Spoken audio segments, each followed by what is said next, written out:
One of you about a week ago, I'm not sure if it was on Facebook or text, these words, and they're kind of cool. It says, "Be kind, for everybody you meet is fighting a battle that you know nothing about." That's so true, isn't it? Everybody we meet, even a stranger, is fighting some kind of battle that we don't know about. I remember a while back, it was a few years ago, I went to a funeral of one of my buddies, and I was not doing it, I just went to the funeral. And it was out of town, and it was in a small town. I got there early, and so I went to a little cafe, which was just a few blocks from the church. And the server in the cafe was maybe a typical server that you might find in a small town. And I ordered some coffee. Remember, she brought the coffee, and she spilled it all over the table. And it got on my brand new blue jeans, and so I was quite upset. And I kind of laughed. I said, "That's why I wear blue jeans, because no big deal." And so a little later on, the eggs came. And they were exact opposite of the eggs that I ordered, but I didn't say anything. And then she just kind of disappeared. And I was kind of hoping for a second or third cup of coffee, and then she finally came back, and I could tell that she had been crying. And she said, "I'm really sorry I screwed up your breakfast. It's on me." And I said, "No, it ain't. No way." Then I just said, "Are you okay?" And she said, "Well, not really. My son is really sick in the hospital, and I'm thinking about him, and I'm worried." And then she just said, "Maybe say a little prayer." And I said, "Well, I will. That's one of the few things I'm good at." You never know what's inside another person.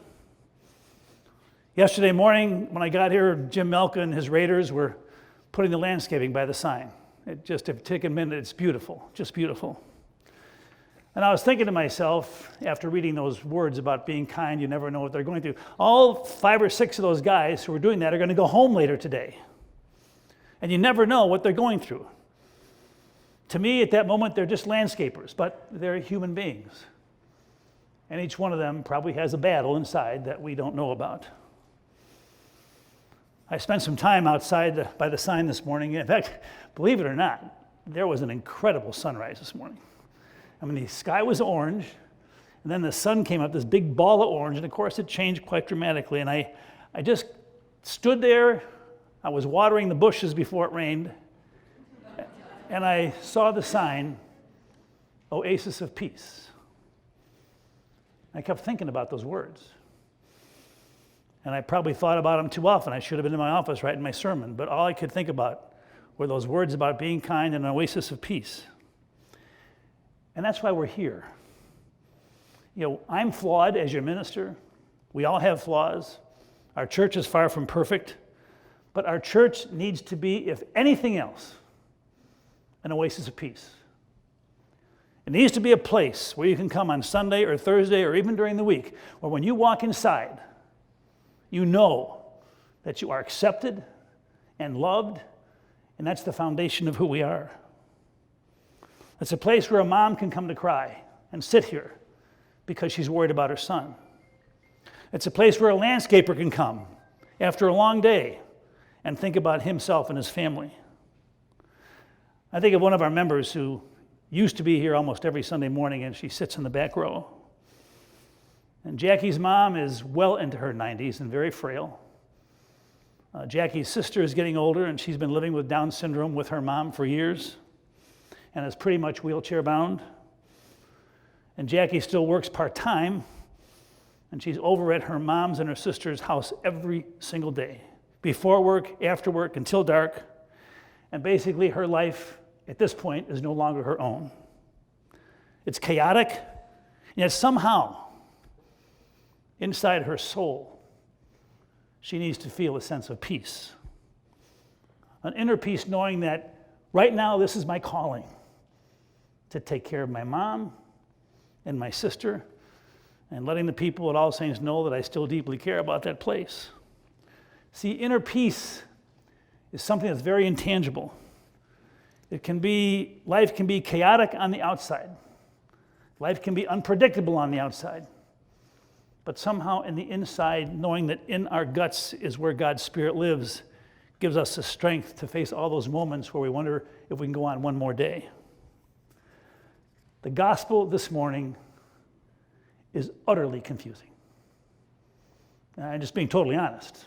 I mean, you listen to it, maybe, because on the outside, this is what Jesus says. And I realize it's the exact opposite of what I've been preaching for 45 years, which probably should be no surprise. Jesus says, do you think I have come to bring peace? No. I tell you, I've come to bring division. A household of 5 is 3 against 2. Father against son, mother against daughter. And I thought to myself, wait a minute. You know, the Bible is written by people who remembered. And many of the things that was written in the Bible reflect the period of the time. And when that passage was written, there was lots of conflict. And sometimes they wanted to make sure Jesus agreed with them in their conflict. And even today, you've probably had the experience once in a while, maybe back in the day, when religion could divide a household. Back in my day, when I was a kid, my gosh, if a Lutheran married a Catholic, oh my gosh, that was something you didn't do. Sometimes today, you're Christian, your bride is Jewish, or you argue, I want to have a church wedding. No way, I don't believe in God. I'm not going to go to church and have God talked about during my wedding. Jesus is a messenger of peace. He comes into this world because God's people didn't get it. And sometimes we don't get it, and sometimes I don't get it. But if nothing else, Jesus' word and message and spirit is something that brings us together, doesn't divide us.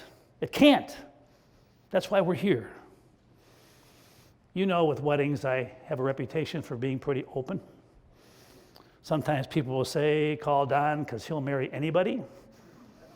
I was at Silver Lake Country Club the other day, and I said, I don't get called by you very often. She says, guess what? Almost every other wedding, the officiant is a relative who got ordained online.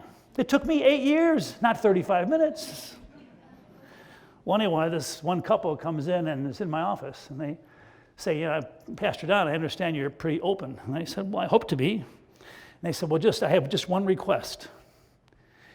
In our wedding, please don't mention the word God.